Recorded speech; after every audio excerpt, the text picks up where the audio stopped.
everyone! This is Christine and welcome back to my channel. Today, ipapakita ko sa inyo yung version ko ng beef pares. So, let's get started! First is, magpapakulo ako ng ating beef shanks. Ayan. Beef shanks yung aking gagamitan para sa ating pares.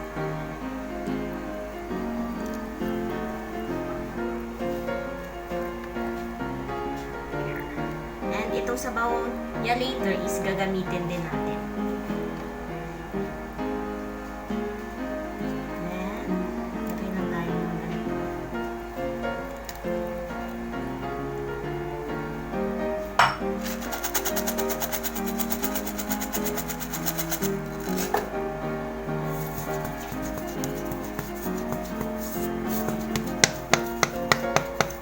Then, hahayaan na natin siyang kumulo and lumambot yung ating beef.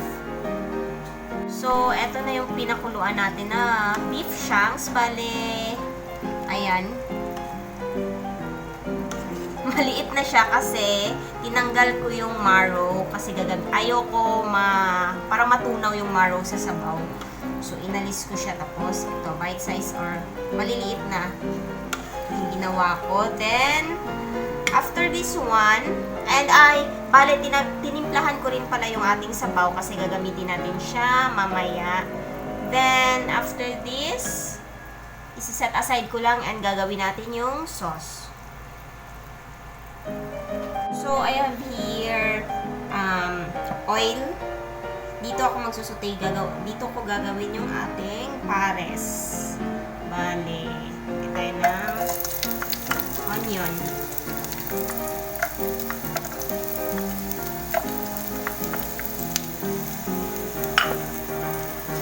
So, if nagtataka kayo bakit ayan, parang may sunog-sunog. Kasi dito ako nag-toast ng aking garlic kanina. Then, maglalagay ako ng garlic, ginger,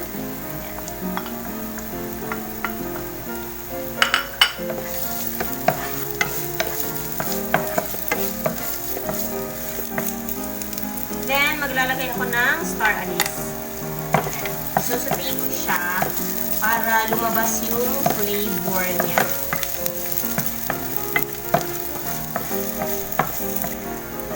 Then, ito yung ating beef kanina.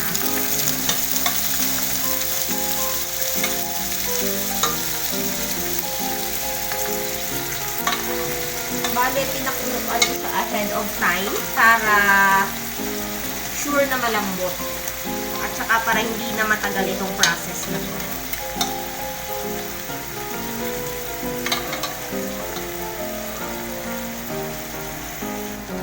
So, bale, gigisahin lang natin siya.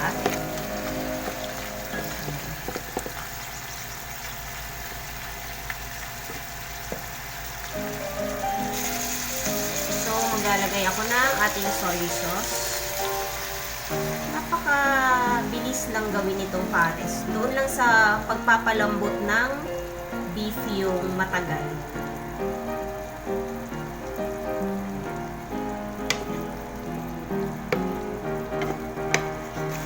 Then, maglalagay lang ako ng ating salt.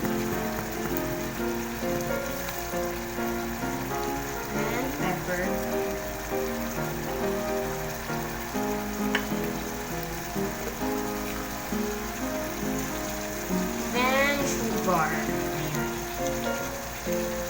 Usually, brown sugar yung nilalagay dito. Pero kasi white lang yung meron ako, ayan. Yung amount ng sugar is depende sa inyo kung gano'n yung kagusto na katamis yung ating pares. Kasi depende naman yun sa kakain.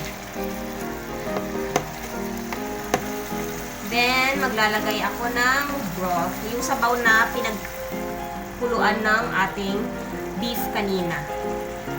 Actually, may lasa na ito.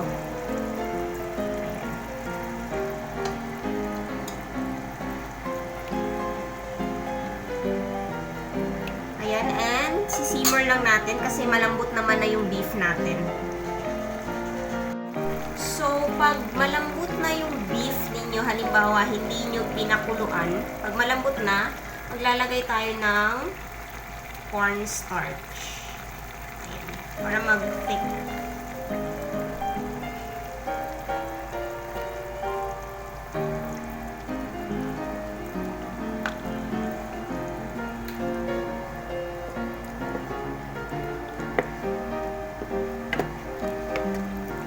Bale, dito pala papalambutin yung beef if hindi kayo gumawa ng broth ninyo or hindi kayo nagpakulo ahead of time.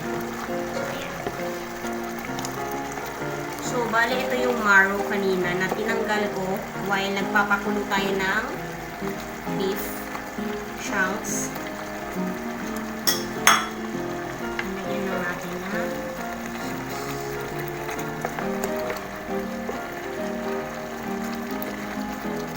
Yung star anise pala, pwede nyo tanggalin if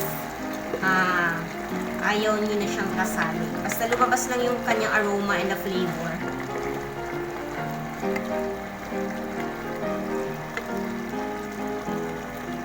So, ipi-plate ko na siya and see you on our taste test.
So, here's my favorite part, the taste test. Of course, with Ayan. Ayan. So, here's my version of beef pares. Ayan. There. Dahil beef pares yung niluto ko, ayan, may kapares ako, diba? So, may sabaw ako. Ito yung pinaglagaan ko ng beef shanks kanina. So, titikman natin. And of course, meron tayong fried rice na may garlic. Yan, toasted garlic. Then, meron naman iba na gumagamit ng tawag nito, noodles. Yun naman yung beef pares mami. Ito sa akin, rice. So, you wanna try it? Small as one.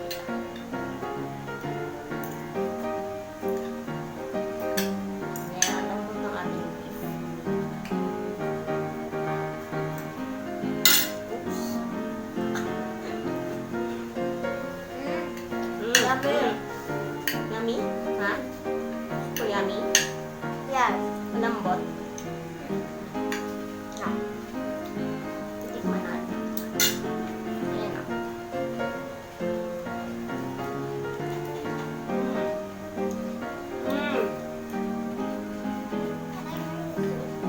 Okay. Napakasarap. Yung flavor ng star anise andyan, tamang tamis lang, and ang lambot ng ating beef. Ang sarap. Or pwede naman dito lagyan natin ng konting sabaw dito. Parang sa mga beef pares na binibili sa kanto. Eto.